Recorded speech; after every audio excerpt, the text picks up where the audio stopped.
Class 10th Spandana का तृतीय पाठ है जो था हमारा स्वराष्ट्र गौरवम। इसे हम पूरा कर चुके थे। इसकी एक्टिविटीज़ मैं आपको फ़ोटो खींच के सेंड करूँगी और ये आप होमवर्क कंप्लीट कर लीजिएगा। नेक्स्ट चैप्टर आज हम स्टार्ट कर रहे हैं चतुर्थः पाठः, चौथा पाठ। अब चौथे पाठ में देखिए क्या है। चौथा पाठ हम पढ़ने जा रहे हैं अभिज्ञान शाकुंतलम। अभिज्ञान शाकुंतल न केवलं महाकालिदासस्य एव अपितु संस्कृत साहित्यस्य अपि सर्वश्रेष्ठा रचना अस्ति। अभिज्ञान शाकुंतलम केवल महाकवि कालिदास की ही नहीं अपितु संस्कृत साहित्य की भी सर्वश्रेष्ठ रचना है।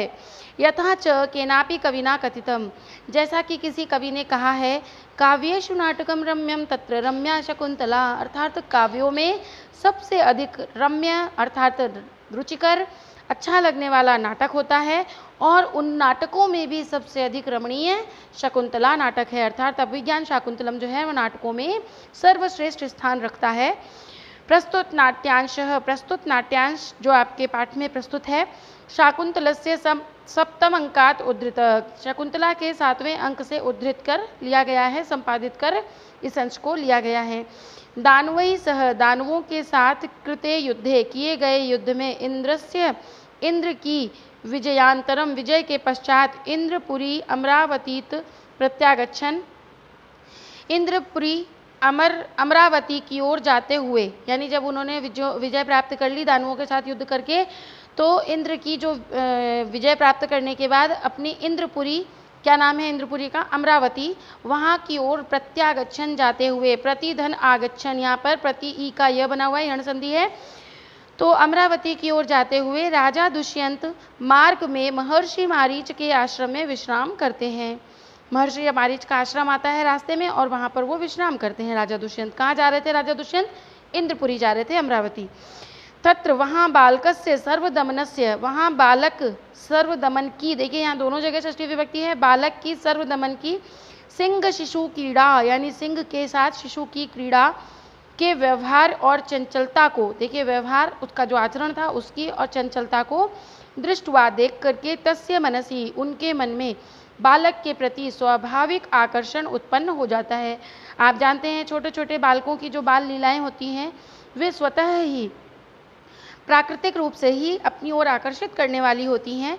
छोटे छोटे बच्चों की छोटी छोटी जो लीलाएं हैं, हरकतें हैं, उन्हें देखकर स्वाभाविक रूप से हमारा मन उनकी ओर आकृष्ट हो जाता है। तो वैसे ही राजा दुष्यंत का मन भी उस बालक की ओर आकृष्ट हो गया जो एक सिंह शावक के साथ, सिंह के शिशु के साथ में खेल रहा था। शनै शनै धीरे धीरे वार्तालापम प्रसंगेन तस्य विश्वासः भवति, धीरे धीरे बात करने के प्रसंग के साथ उनको विश्वास हो जाता है।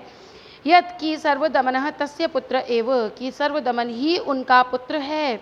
इत्थम, ऐसा, इस प्रकार से कवि के द्वारा अस्मिन दृश्य, इस दृश्य को बालक के चपलता यानी चंचलता और दुष्यंत के वात्सल्य का अतीव अत्यधिक मनमोहक वर्णन किया गया है। यानी इस दृश्य में दोनों का ही बड़ा ही मनमोहक दृश्य उपस्थित होता है, बालक की चंचलता का और राजा दुष्यंत की उसके साथ जो वात्सल्य का भाव है, उन दोनों का ही चपलता दिखाई देती है। यानी उन दोनों का ही जो सुंदर प्रसंग है वो यहाँ प्रस्तुत किया गया है। जम्भस्व सिंह जम्हाई लो सिंह दंतांस्ते गणिष्ये, मैं तुम्हारे दांत गिनूंगा। अब वो देखो छोटा सा जो बालक सर्वदमन है वो क्या कहता है, जमहाई लो सिंह, यानी सिंह के बच्चे के साथ खेल रहा है। ये भरत, दुष्यंत के पुत्र जो भरत हैं उनका प्रसंग है, सर्वदमन नाम है उनका, जिनके नाम पर हमारे देश का नाम भारत देश पड़ा है, ऐसा कथा और रचनाओं में मिलता है। तो अब ये क्या कह रहा है, सिंह के शावक के साथ, सिंह के बच्चे के साथ वो खेलता है और उसको कहता है अपना मुंह खोलो, मैं तुम्हारे दांत गिनूंगा। नेपथ्ये, पर्दे के पीछे से, माँ खलु चापलम गुरु, माँ यानी मना करने के अर्थ में है माँ खलु चापलम गुरु, अत्यधिक शैतानी मत करो, बदमाशी मत करो। कथम गत एवात्मन प्रकृतिम, अरे ये कैसा हो गया है। राजा, अब राजा उसको देखता है, कर्णम दत्वा, कान दे करके। अब देखिए कान कैसे देगा, कान दे सकता है क्या? कान नहीं दे सकता। कहने का मतलब हुआ कि कान देकर उस ओर अपना ध्यान लगाकर, कान यानी देकर यानी सुन करके, उस ओर जहाँ से ध्वनि आ रही है उस ओर अपने कान लगा करके सुनता है। अभूमि इयम अविनयस्य, अरे यह भूमि इतनी अविनयशील कैसे हो गई। को नु खलवेशन सिद्धते, अरे इसे कोई रोकता क्यों नहीं है।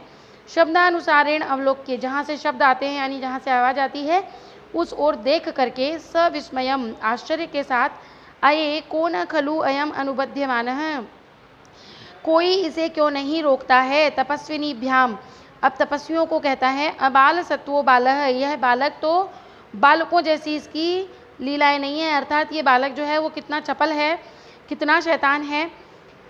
अर्धपीतस्तनम, देखिए आधे पिए गए स्तन, अर्थात दूध पी रहा है वो बालक। शावक जो है, सिंह शावक, वो सिंहनी के पास, अपनी माता के पास स्तनपान कर रहा है, दूध पी रहा है। मातुः आमर्द क्लिष्ट केसरम, माता के द्वारा आमर्दित किया हुआ यानी लाड़ दुलार से जब माताएं अपने बच्चे को प्यार करती हैं तो जगह जगह से वो लाल हो जाता है, उसी तरह से वो बालक भी केसर का रंग का हो रहा है, केसरी रंग का दिखाई दे रहा है।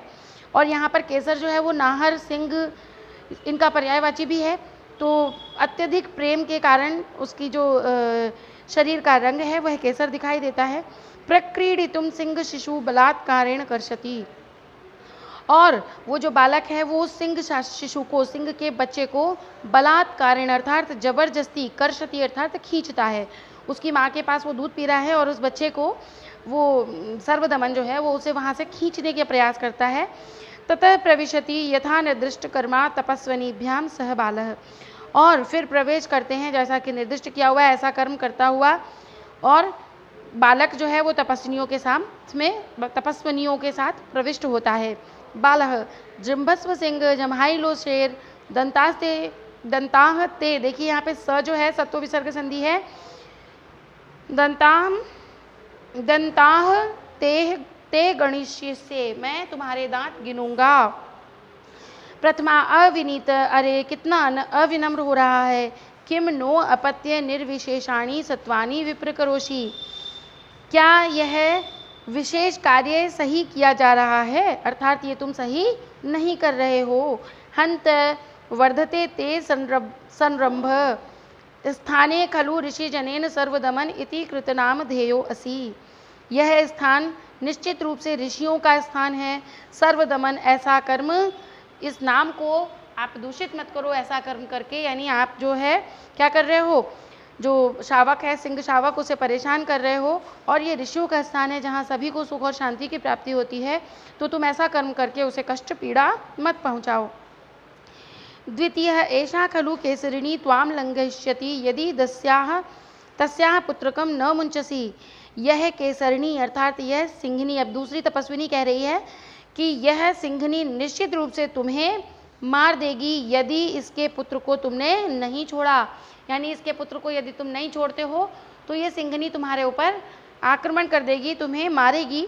बालक क्या कहता है, सस्मितम, बड़ा ही आश्चर्य के साथ कहता है, अहो बलीय खलु भी तो अस्मि, अरे मैं तो तुम्हारी बात से डर गया। इत्य धर्म दर्शयति, और फिर थोड़ा सा नाटक करते हुए डर को दिखाता है। प्रथमा वत्स एनम बाल मृगेंद्रम मुंच, बेटा इस बाल मृगेंद्र को, इस छोटे सिंह को, बच्चे को, सिंह के बच्चे को मुंच छोड़ दो। अपरम ते क्रीडनकम दास्यामि, मैं तुम्हें खेलने के लिए और कुछ दूंगी, देती हूँ। बालः कुत्र, कहाँ, देही एतत्, देही धन एतत्, यहाँ पर भी आधा यह बना हुआ है, देखिए देही एतत् अर्थात तो फिर दे दो, कहाँ है, क्या दे रही हो खेलने के लिए। इति हस्तम प्रसारयति, और इस प्रकार से वो हाथ फैलाता है। तो ये पेज नंबर 17 तक आपको समझ में आया होगा। ये अभिज्ञान शाकुंतलम महर्षि कवि कालिदास की रचना है। अभिज्ञान शाकुंतलम का ये प्रसंग है। तो इसमें दुष्यंत के पुत्र सर्वदमन या भरत, जिन्हें भरत के नाम से भी जाना जाता है, उनका प्रसंग वर्णित है। अच्छे से समझ करके करिएगा, नहीं समझ में आए तो आप पूछिएगा, आप लोग पूछते नहीं हैं। इससे ये सिद्ध होता है कि आप लोग पढ़ते नहीं हैं, क्योंकि जो पढ़ता है उसे ही परेशानियाँ आती हैं और वही क्वेश्चन पूछता है।